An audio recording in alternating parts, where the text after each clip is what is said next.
Excuse me, मासु कसरी छ दाइ? मासु 200 रुपियाँ केजी छ बहिनी। 200 रे? अघि त 400 रुपियाँ केजी भनेको होइन? अघि पो 400 थियो त, अहिले त घटेर 200 भइसक्यो नि। म आएको 5 मिनट हुँदैछ, 5 मिनटमै भाउ घट्यो। 5 मिनटमा कस्ता कस्ताको भाउ घट्छ, यो मासु के हो र? कति देऊ बहिनी? मलाई 2 केजी गरिदिनु ल। हस् एकछिन है त। अन्जु यता आएर बस, मासु आएको छैन रे। कसले भनेको आएको छैन? यो चाहिँ के हो त? अनि यो मासु त नबेच्ने भन्नुभयो होइन? केटाहरूलाई पो नबेच्ने भनेको त, केटीहरूलाई त बेचिहाल्छु नि। ओ मिस्टर, चिन्नु नजानु कसलाई अन्जु भनेको? म अन्जु हो। त्यही नचिनेर त अन्जु भनेको नि, चिनेको भए त तिम्रो नामले बोलाइहाल्थे नि। नचिन्ने मान्छेलाई किन बोलाउनु पर्यो त? के काम छ र? अनि नबोलाइकन चिनजान कसरी हुन्छ त? किन हुनु पर्यो चिन्जान? तिमी को हो र तिमीसँग चिन्जान गर्नु मैले? लौ अनि चिनजान भएन भने हाम्रो लभ कसरी पर्छ त अन्जु? ओइ केटा हो, तिमीहरू कहिले नसुधिर्ने भइस है। केटी देख्ने बित्तिकै पछि लागिहाल्नु पर्छ। के गर्नु दाजु, केटीहरू हाम्रो पछि लाग्दैनन्, त्यसैले हामी नै केटीको पछि लाग्नु परेन त? बात त सही है। केटीको पछि नलाग केटा हो, जीवन बर्बाद हुन्छ। सही भन्नुभयो दाइले, हामी केटीको पछि लाग्नुहुन्न, नत्र दाइको जस्तै हालत हुन्छ हाम्रो पनि। भाइलाई दशैंको बेला दशा लाग्यो कि क्या हो? देख्दैछौ नि मेरो हातमा के छ? म जेन्जी हो दाइ, जेन्जी। अस्तिको आन्दोलनमा झन्डै गोली खाएको मान्छे हो म। तपाईको हतियार देखेर डराउँछु जस्तो लाग्छ? कन्ट्रोल। अनि नडराउने भए खुट्टा चाहिँ किन काम्दैछ त तिम्रो? ए यो त जाडोले कामेको नि। आछु कस्तो जाडो भएको है। यो भाइ त लास्टै गफाडी रहेछ यार। तिमी साँच्चीकै आन्दोलनमा गएको थियौ र? ल दाइ कस्तो कुरा गर्नु भएको? आन्दोलनमा सबभन्दा ढिलो पुग्ने अनि गोली चल्ने बित्तिकै सबभन्दा पहिला भाग्ने मै त हो नि। दाइ मेरो मासु रेडी भयो? मासु त रेडी भयो कि बहिनी, तर एउटा कुरा भन्नै बिर्सेछु। के कुरा दाइ? यो मासु त हिजोको पो रहेछ बहिनी। के सिनो सिनो गनाउँछ भनेको त यो मासु पो रहेछ। छ्या मलाई दिन यस्तो मासु, मलाई ताजा मासु दिनुस्। ताजा मासु आउँदैछ बहिनी, एकछिन पर्ख ल। कति पर्खिनु हौ दाजु? अघिदेखि आउँदैछ मात्रै भन्नुहुन्छ, कहाँदेखि आउँदैछ? चाइनादेखि आउँदैछ है क्या हो मासु? चाइनिज मासु हो भने त म लादिन है। चाइनिज होइन के भाइ, नेपाली लोकल मासु हो के, एकदम मिठो हुन्छ। मिठो भएन भने हाम्रो पैसा फिर्ता गर्नुपर्छ है त दाजु। अच्छा भइहाल्छ नि, तिमी मासु फिर्ता गर, म पैसा फिर्ता गर्छु। खाएको मासु चाहिँ कसरी फिर्ता गर्नु नि? हगेर फिर्ता गर्नु? बिल्कुल। त्यो म जान्दिनँ, तर पैसा फिर्ता चाहिन्छ भने मासु फिर्ता गर्नुपर्छ। त्यो त सम्भव नै छैन नि दाइ। खाइसकेपछि कसरी फिर्ता गर्नु? तिमीले फिर्ता गर्नु पर्दैन बहिनी। तिमीलाई मासु मिठो लागेन भने मलाई एक कल गर, म घरमै आएर पैसा दिन्छु तिम्रो।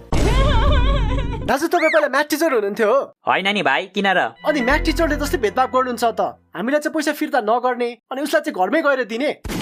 मैले भेदभाव गरेको होइन नि भाइ, मैले त नारीको सम्मान पो गरेको त। मत करो रन्लो। अनि हामी पुरुषहरू चाहिँ गल्लीको कुकुर हो, हामीलाई चाहिँ सम्मान गर्नु पर्दैन?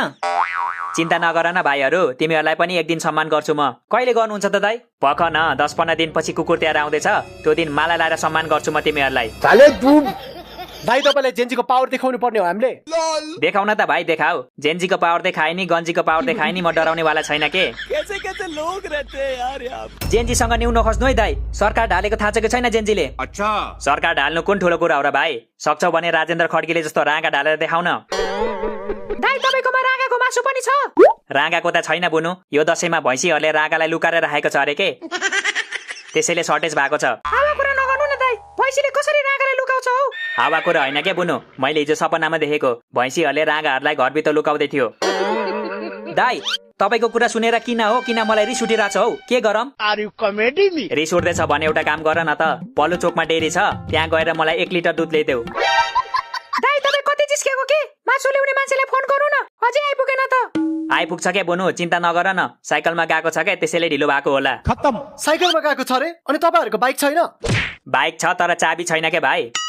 अनि के भयो त चाबी चाहिँ? चाबी त छिमेकीको कुकुरले हड्डी सम्झेर खाइदिएछ नि। त्यसो भए अर्को चाबी किन्नु न त। अनि अर्को चाबी किनेपछि फेरि त्यो पनि खाइदियो भने? सम्हालेर राख्न आउँदैन तपाईलाई कि छिमेकीको घरमा राख्नुहुन्छ चाबी? चाबीलाई छोड न, तिमीले मासु पाए भएन? कति बेला पाउँछु त मासु? यति बेलासम्म त म काठमाडौँबाट मासु ल्याइसक्थे। नरिसाउन भाइ, दशैंको बेला रिसाउनुहुन्न के? तपाईँ पनि दशैंको बेला रिस नउठाउनु न त। सरी। ल धेरै नरिसाउ, म तिमीहरूलाई दक्षिणा दिन्छु। अनि टीका छ त तपाईसँग? टीका किन चाहियो? टीका त लागेछौ त तिमीहरूले। अनि दक्षिणा चाहिँ कति दिनुहुन्छ नि? दक्षिणा केटालाई 50 रुपियाँ, केटीलाई 50 रुपियाँ। मतलब सबैलाई 50-50 रुपियाँ दिनु हुने? होइन नि, उसलाई 50 रुपियाँ अनि तिमीहरू 2 जनालाई 50 रुपियाँ। ए हामी एकजनाको भागमा चाहिँ 25 रुपियाँ मात्रै? बुझ्छ केटोले, बाठो छ केटो। चाहिँदैन तपाईको दक्षिणा, आफ्नो दक्षिणा आफै राख्नुहोस्। यत्रो पर्खाएर 25 रुपियाँ पो दिन्छु भन्छ यार। त्यस्तो नभन न, दक्षिणा भनेको दक्षिणा हो कि जति दिए नि थाप्नु पर्छ। अच्छा त्यसो भए मेरो दक्षिणा तिमी थाप अनि तिम्रो दक्षिणा म थाप्छु ल। नाइ कहाँ त्यस्तो हुन्छ, आफ्नो दक्षिणा आफै थाप्नु पर्छ। अनि किन ठुलो कुरा गरेको त? ठुलो कुरा गरेको हो र मैले, दक्षिणाको अपमान नगर पो भनेको त। अपमान दक्षिणाको होइन, हाम्रो भएको छ। यत्रो ठुलो भएको मान्छेलाई 25 रुपियाँ दक्षिणा दिन्छु भन्ने? ल ल, न तिम्रो न मेरो 30 रुपियाँ दिन्छु है त। ए दाइ, दक्षिणामा बार्गेनिङ नगर्नु न हौ। पसली हो भन्दैमा जे कुरामा पनि बार्गेनिङ गर्नु पर्छ। तपाईँको दक्षिणा चाहिँदैन क्या हामीलाई, सबै दक्षिणा उसलाई नै दिनुहोस्।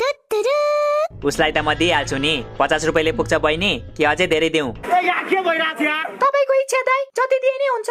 ल ल, तिम्रो 50 मा यिनीहरूको 50 थपेर 100 रुपियाँ दिन्छु ल तिमीलाई।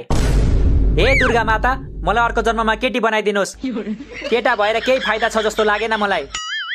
तपाईँ चाहिँ के हेरेर नि, खोइ त मासु आइपुगेन त अझै। म फोन गर्छु ल।